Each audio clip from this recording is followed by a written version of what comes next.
அனைவருக்கும் வணக்கம். இன்னைக்கான இன்ட்ராடே அனலைஸ்ல எந்த ஸ்ட்ரைக் எப்படி இருந்தால் என்ன நடப்பதற்கான வாய்ப்புகள் இருக்கு அப்படிங்கிறத பார்க்கலாம். இது முழுக்க பயிற்சிக்கான வீடியோ. இதை பற்றி தெரிந்தால் பயன்படுத்திக்கோங்க, இல்லை உங்க டெக்னிக்கல் கூட இது மேட்ச் ஆச்சுனாலும் நீங்க பயன்படுத்திக்கலாம். மற்றபடி யார் யூடியூப்ல எந்த இது யார் சொன்னாலும் அதை வந்து நம்பாதீங்க. நீங்க அதை ஆராய்ந்து அதுக்கப்புறம் உங்களுக்கு ஓகே இது ஏன் சொல்றாங்க.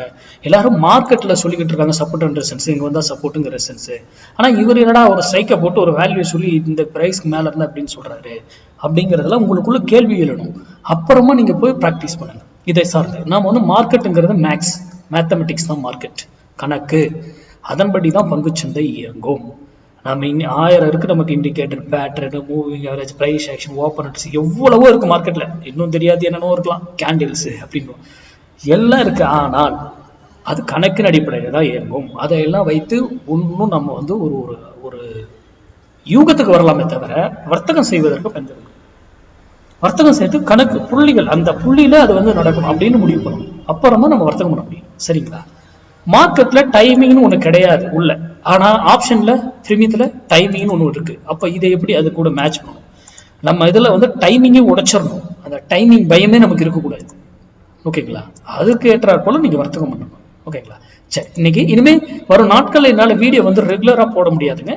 நான் வந்து ஒரு சில நாள் போட முடியாமலும் போகலாம். இன்ட்ராடே மட்டும் பொசிஷன் லெவல்ஸ் நான் எப்பவுமே வீக்லி மந்த்லி அதெல்லாம் நான் எப்பவுமே அப்டேட் பண்ணிக்கலாம், பிரச்சனை கிடையாது. ஓகேங்களா?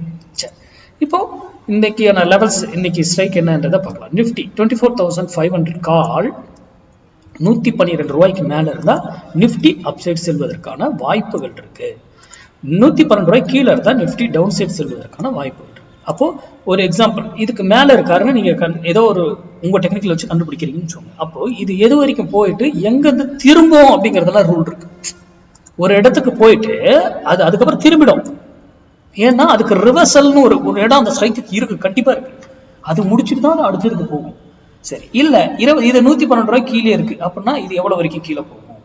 அங்க போயிட்டு அது ஒரு குறிப்பிட்ட விலையில போயிட்டு அதுக்கப்புறம் ரிவர்சல் ஆகி மேல வர்றதுக்கும் ட்ரை பண்ணும். ஏன்னா ஒவ்வொரு ஸ்ட்ரைக்குக்கும் ஒவ்வொரு வேல்யூ. ஒரு ஸ்ட்ரைக்குக்கு இந்த வேல்யூ மட்டும் கிடையாது, இதுக்கே பல வேல்யூகள் இருக்கு அங்கங்க. நாம வந்து இந்த பிரைஸ் வரும்பொழுது நீங்க முடிவு எடுத்தீங்கன்னா உங்களுடைய வெற்றி ரொம்ப சக்சஸா இருக்கும். நஷ்டம் வந்து ரொம்ப குறைவா இருக்கும். நஷ்டமே ஏற்படாது, குறைவா இருக்கும், அவ்வளவுதான். இதற்கேற்றாற்போல் நீங்க யாரு கால்ஸ் இது கொடுத்தாலும் எதையுமே நம்பாதீங்க. என்னைக்குமே உங்க பணம். அதுக்கேற்றாற்போல நீங்க படிச்சுட்டு அதுக்கப்புறம் உங்க பகுதியில் யாராவது சொல்லி கொடுக்கறதுனா அங்க போய் கத்துக்கிட்டு அதுக்கப்புறம் ட்ரேட் பண்ண பாருங்க. நன்றி, வணக்கம், வாழ்க வளமுடன்.